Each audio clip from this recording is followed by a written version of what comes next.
నమస్కారం అండి. నా పేరు కలాన్ సంజయ్ కుమార్, హైకోర్టు అడ్వకేట్, తెలంగాణ. నాకు నిన్న మొన్న ఒక క్లయింట్ కాల్ చేశాడు గుంటూరు నుంచి. సార్, మా ఫాదర్ ప్రాపర్టీ ఉంది సార్, అది మేము మొత్తం 2 బ్రదర్స్, ఒక సిస్టరు. మాకు ఫాదర్కి 4 ప్రాపర్టీస్ ఉన్నాయి. 4 ప్రాపర్టీస్లో ఒకటి నా పేరు మీద ఆయన రిజిస్టర్ చేద్దాం అనుకుంటున్నాడు. అసలు దీనికి ఏం ప్రొసీజర్ ఏంటి సార్ అసలు అని అడిగాడు. అంటే నేను అన్నాను, పార్టిషన్ అయిందా అన్నాను.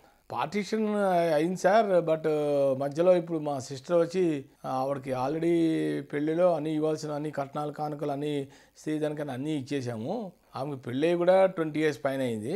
ఇప్పుడు మా ఫాదర్ అయినా ప్రాపర్టీ నాకు ఇస్తానంటే మిగతా బ్రదర్స్ కూడా అబ్జెక్షన్ చేయట్లేదు, కానీ ఈమె అబ్జెక్షన్ చేస్తుంది. ఇప్పుడు నాకు కూడా ప్రాపర్టీలో వాటా వస్తుందంట కదా, నాకు కూడా ఇవ్వండి అని గొడవ పెట్టింది. మరి నీకు పార్టీషన్ అప్పుడు జాయింట్ ఫ్యామిలీలో ఉన్నప్పుడు నీకు ఆల్రెడీ నీకు పెళ్లి చేశారు కదా, నీకు వరకట్నం కింద డబ్బులు అని ఇచ్చేసారు కదా. అప్పుడు నీకు మొన్న కూడా యూట్యూబ్లో చెప్పే ఒకటి లిమిటేషన్ యాక్ట్ అని ఒకటి ఉంది. లిమిటేషన్ యాక్ట్ 1963 ప్రకారముగా ఏ వ్యక్తి అయినా సరే ఆస్తిలో అడగాలంటే దానికి 12 ఏళ్ళ గడువు ఉంది. 12 సంవత్సరాల లోపలే ఎవరన్నా ఏదైనా ఆస్తులు అడుకోవాలంటే అప్పుడే అడగాలి. కానీ ఆల్రెడీ నీకు 12 ఏళ్ళు 20 ఏళ్ళు పైన అయిపోయింది. నువ్వు ఇప్పుడు వచ్చి ఆస్తులు అడిగితే కుదరదు. యాక్ట్ ఒక లిమిటేషన్ ఉంటుంది దానికి. ఆ టైంలోనే నువ్వు ఏదైనా ఉంటే అప్పుడు చేసుకోవాలి.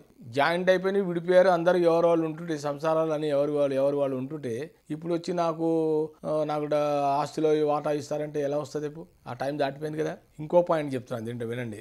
ఎవరైనా సరే ఒకసారి పార్టీషన్ తీసుకునేటప్పుడే తండ్రి ఆస్తి కనుక ఒక కొడుకి, ఆయనకి ఇష్టమైన కొడుకి ఇచ్చారే అనుకుందాం, సెల్ఫ్ ఎక్వైర్డ్ ప్రాపర్టీ అయినప్పుడు కూడా అవసరం లేదు, ఎవరికి చెప్పాల్సిన అవసరం లేదు. ఆయనంతా ఆయన ఇష్టం, కొడుకు ఇవ్వచ్చు, బయట వాళ్ళకి వచ్చి. అంతకుముందు వీటిలో చాలాసార్లు చెప్పా. ఎందుకైనా మంచిది, తల్లి పేరు మీద ట్రాన్స్ఫర్ చేశాడు హస్బెండ్. ఇప్పుడు తల్లి పేరు మీద, తల్లి చనిపోయింది కరోనా టైంలో, ఇప్పుడు తండ్రి దగ్గర ఉంది ఆస్తి, పేరు ఆవిడది, మదర్ది కాబట్టి జాయింటే అది. ఎందుకైనా మంచిది, మిగతా అన్నదమ్ములందరూ కలిసి ఎవరికైనా ఒకరికి ప్రాపర్టీ ఇస్తున్నారంటే 2 రకాల పద్ధతులు ఉన్నాయి. ఒకటి వీలునామా, రెండోది వచ్చి గిఫ్ట్ డీడ్.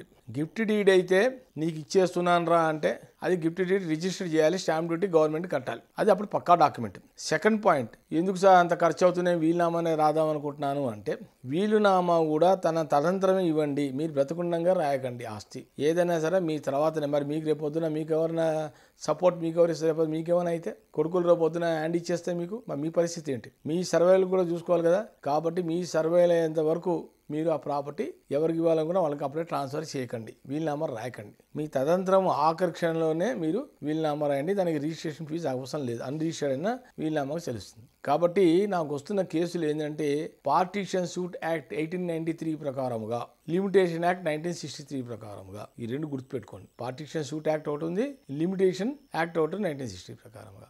ఎవరైనా ప్రాపర్టీస్ని డివైడ్ చేసుకొని ఎవరి షేర్ వాళ్ళు కావాలి అనుకున్నప్పుడు డైరెక్ట్గా మీరు కోర్టులోనే దావాలు వేసుకోవాలి. Petitioner, defendant. పిటిషనర్ తరపున అంటే అతను ఇవ్వాల్సిన డాక్యుమెంట్స్ అన్ని, తన యొక్క లీగల్, తన దగ్గర ఉన్న డాక్యుమెంట్స్ అన్ని, తన యొక్క ఆధార్ కార్డు, ఐడెంటిటీ ఉండాలి, రెసిడెన్షియల్ ప్రూఫ్ ఉండాలి. తర్వాత తమ సమీప జ్యూరిడిక్షన్లో కోర్ట్ ఫీజు ఎంత అవుతుందని మార్కెట్ వాల్యూ చూసుకుంటూ దాని ప్రాపర్టీ వాల్యూ ఎంతో దాని మీద కోర్ట్ ఫీజు కట్టాలి. అర్థమైందా? మొత్తం అన్నీ కూడా ఏవైతే సేల్ డీడ్ కానీ మొత్తం ఏవైతే డాక్యుమెంట్స్ అన్నీ కూడా మీరు అటాచ్ చేస్తూ లింక్ డాక్యుమెంట్స్ మొత్తం అన్ని పెడుతూ ఒక సెట్ ఆఫ్ డాక్యుమెంట్స్ గుర్తుపెట్టుకొని. చాలామంది చేస్తున్న మిస్టేక్స్ ఏంటంటే డిపెండెంట్కి కాపీలు ఇవ్వట్లేదు, సర్వ్ చేయట్లేదు. అదర్ సైడ్ కౌన్సిల్ కూడా సెట్ ఆఫ్ డాక్యుమెంట్స్ ఇవ్వాలి, క్లారిటీగా ఉండాలి. అతను కూడా రేపొద్దున అతను కౌంటర్ వేస్తాడు. కౌంటర్ వేసినప్పుడు నువ్వు చెప్పింది కరెక్ట్ అని మనం ఎలా అనుకుంటాం, పిటిషన్ చేయ కరెక్ట్ అని మనం ఎలా చెప్తాం.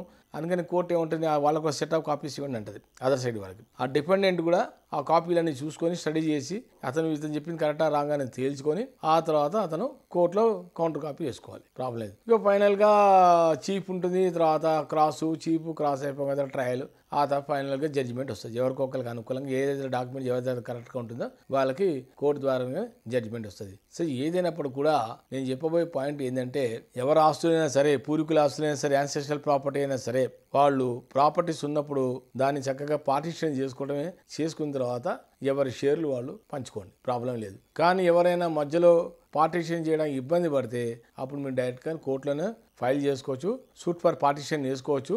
ఆ పార్టిషన్ వేసుకున్న ప్రకారంగా మీరు కోర్టులోనే డాక్యుమెంట్స్ అన్ని సబ్మిట్ చేస్తే మీకు న్యాయం జరిగే ఆస్కారం ఉంది. నమస్కారం. నా వీడియో కనుక నచ్చితే కనుక లైక్ చేయండి, షేర్ చేయండి, సబ్స్క్రైబ్ చేయండి. Like, share, subscribe.